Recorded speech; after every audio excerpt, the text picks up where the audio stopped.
वर्तमान में भारत में नीला ड्रम बहुत फेमस है, बहुत वायरल है और बहुत से पति सदमे में है नीले ड्रम को लेकर। भगवान की कृपा है, हमारी तो शादी नहीं हुई है। मेरठ का ये जो कांड हुआ निश्चित रूप से ये बहुत ही निंदनीय है और दुर्भाग्यपूर्ण है। देखो भाई, सरकार नारा दे रही है बच्चे दो ही अच्छे, हम भी मानने को तैयार हैं, पर चच्चे के 30 बच्चे क्यों? ये सब पर नियम लागू हो तो हम पर भी नियम लागू हो। और हिंदुओं से एक और प्रार्थना करेंगे हम आपकी मीडिया के माध्यम से, क्वांटिटी चाहे कम हो पर क्वालिटी बढ़िया होनी चाहिए। बच्चे 4 हो पर कट्टर हिंदू होने चाहिए।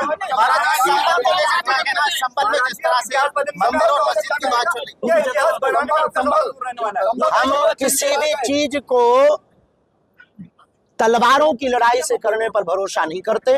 हम ना इतिहास बदलने की बात कर रहे हैं, ना इतिहास मिटाने की बात कर रहे हैं, ना इतिहास खड़ा करने की बात कर रहे हैं। हम जो भी क्रांति करेंगे, इंसानों में इंसानियत आवे और इंसानों के विचार बदले, इसके लिए हमारी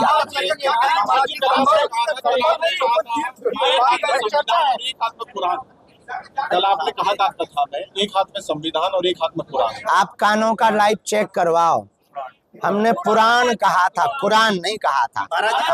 सुनो, देश एक हाथ में गीता व पुराण, एक हाथ में संविधान, यही भारतीय लोगों के हाथ में होना चाहिए।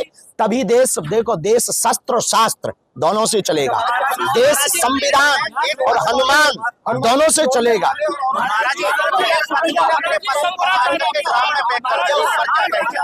शंकराचार्य ईश्वरानंद महाराज जी ने अभी कहा कि राष्ट्रमाता का दर्जा दिलाने के लिए उन्होंने दिल्ली तक वो गए। आपका इस पर क्या स्टैंड? बहुत सुंदर प्रकल्प है। हम श्री शंकराचार्य जी महाराज जी का इस कार्य के लिए बहुत बहुत लाखों करोड़ों बार साधुवाद देना चाहते हैं कि गौ माता के प्रति उनका जो समर्पण है निश्चित रूप से अद्भुत है। और हमारी संवेदनाएं, हमारी अभिव्यक्ति और हमारी जो भी उपयोगिता है उनके प्रति इस कार्य के लिए समर्पित है। और सदैव हम राष्ट्र के लिए, गौ माता के लिए और सनातन के लिए हैं। तो इस कार्य के लिए हम बहुत बहुत शुभकामनाएं। अभी वर्तमान में भारत में नीला ड्रम बहुत फेमस है, बहुत वायरल है और बहुत से पति सदमे में है नीले ड्रम को लेकर। भगवान की कृपा है, हमारी तो शादी नहीं हुई है। लेकिन ये, अरे उत्तर तो सुन ले न कटा। नीला ड्रम अभी जो है बहुत वायरल है भाई साहब। मेरठ का ये जो कांड हुआ निश्चित रूप से ये बहुत ही निंदनीय है और दुर्भाग्यपूर्ण है।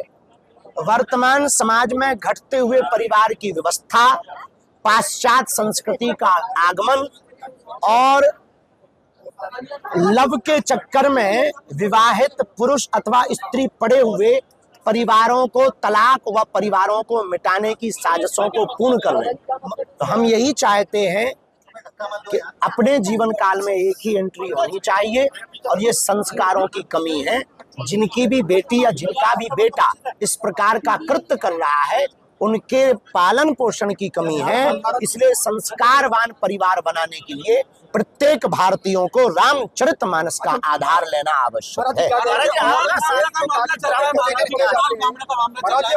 तो इस बारे में पता औरंगजेब की तारीफों के कसीदे पढ़े जाते हैं। औरंगजेब की तारीफों के कसीदे पढ़े जाते हैं। औरंगजेब महान हो ही नहीं सकता। जो राणा सांगा के ऊपर आपत्तिजनक बयान दे रहे हैं, हम उनको कहेंगे पहले पुनः इतिहास पढ़ो, अपनी बुद्धि की शुद्धि करो। इस देश को, मंदिरों को तोड़ने वाला महान नहीं हो सकता, देश को जोड़ने के लिए प्राणों को निछावर देने वाला महान है। तो औरंगजेब कदापि महान नहीं हो सकता। और हम यही कहेंगे कि देश में जितने भी ये विदेशी विधर्मी आए भारत को तोड़ने के लिए, उनके नामो निशान मिटना चाहिए। और मेरठ में भी कुछ मार्ग, कुछ जगह ऐसे हैं, उन जगहों के नाम बदलने चाहिए। देश से नामो निशान पूर्णतया मिटना चाहिए। देखो, अगर आप संविधान पर, भारत के सनातन पर पत्थर फेंक कर मांगोगे तो अभी तो हम यही कह रहे थे कि अयोध्या तो झांकी है, काशी मथुरा बाकी है। अब यही कहेंगे कि संभल काशी मथुरा तीनों बाकी है। क्रांति धरा से अंत में हमारा यही कहना है, बहुत हो गया ओम द्योः शांतिरंतर छगुं शांति पृथ्वी शांति रापः शांति। अब इस भारत को बचाने के लिए हिंदुओं ओम द्योः क्रांतिरंतर छगुं क्रांति पृथ्वी क्रांति रापः क्रांति श्लोक का पाठ होना चाहिए। अब शांति की जगह क्रांति का पाठ होना चाहिए। अब देश को तोड़ने की जगह देश को जोड़ने का पाठ होना चाहिए। अब जात बात से ऊपर उठकर राष्ट्रवाद का पाठ होना चाहिए। अब एक हाथ में संविधान तो एक हाथ में गीता और पुराण होनी चाहिए। अब इस देश में औरंगजेब या बाबर महान नहीं, छत्रपति शिवाजी संभाजी और रघुवर महान है। इस बात की क्रांति होनी चाहिए। सर्वोत्तम उपाय रामचरितमानस है। भारत के लोग रामायण को भूलकर सीरियलों में और मोबाइल में और बढ़ती हुई पाश्चात्य संस्कृति और टीवी के चक्कर में बीवियों को बर्बाद कर रहे हैं। इसलिए प्रत्येक माता पिता अपने बच्चों को रामचरितमानस पढ़वाएं, खुद भी पढ़ें। इस आधार पर जीवन जिएंगे तो राम जी जैसा चरित्र का निर्माण कर पाएंगे अपने बच्चों का, और तभी जीवन में सुधार होगा। और ये नीले जो ब्लू ड्रम अभी वायरल हो रहा है ये बंद हो। तो भारत तेरे टुकड़े होंगे ऐसा नारा देते हैं वो जो पालघर जैसे संतों की हत्याकांड करते हैं, वो जो बहराइच, नूह, मेवात, मणिपुर, कोलकाता जैसी घटनाएं करते हैं, वो देश को तोड़ने वाली साजिशें हैं। देश को तोड़ने वाली साजिश सबसे बड़ी कास्टिज्म है। हम चाहते हैं इस देश में राष्ट्रिज्म हो, कास्ट नहीं हो। जातवाद से ऊपर उठकर लोग राष्ट्रवाद में पड़े। ये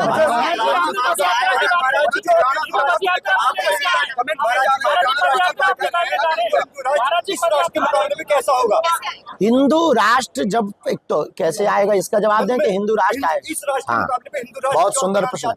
हिंदू राष्ट्र बनने के बाद सनातन धर्म पर उंगली उठाना बहुत ही निंदनीय कृत्य होगा, जो वर्तमान में भी है। पर दंड की प्रक्रिया बदलेगी और दंड उसको फांसी की सजा होगी। हिंदू राष्ट्र में सबको रहने का अधिकार होगा। जैसे दुबई यूएई में सबको रहने का अधिकार है पर फर्स्ट प्राथमिकता मुसलमान धर्म को है, वैसे ही हिंदू राष्ट्र में सबको रहने का, सबको संस्कृति का, अपने अपने मजहब का पालन करने का पूर्ण अधिकार रहेगा, पर प्रथम प्राथमिकता सनातन पर्याय का होगा। तीसरा, हिंदू राष्ट्र में गौ माता को राष्ट्र माता का दर्जा प्राप्त होगा। हिंदू राष्ट्र में रामचरितमानस के आधार पर जीवन शैली होगी। हिंदू राष्ट्र में पूरे विश्व को एक सूत्र में पिराने का प्रमुख संकल्प होगा। हिंदू राष्ट्र में जात पात भेदभाव छुआछूत के नाम पर होने वाली राजनीतियां शून्य होंगी। हिंदू राष्ट्र से बनने से भारत भेदभाव मुक्त होगा और हिंदू राष्ट्र हो जाने के बाद में भारत का कोई तिरंगे का अपमान नहीं करेगा, वंदे मातरम बोलने से कोई शर्माएगा नहीं और भारत तेरे टुकड़े होंगे ऐसा कोई बयान नहीं।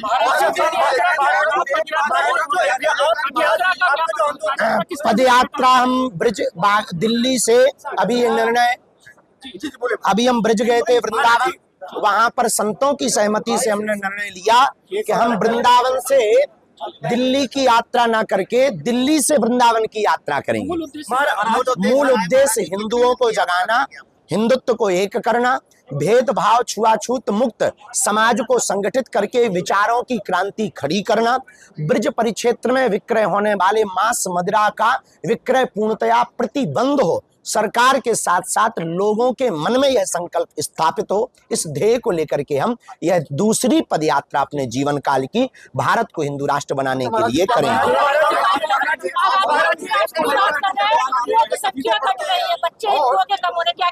ये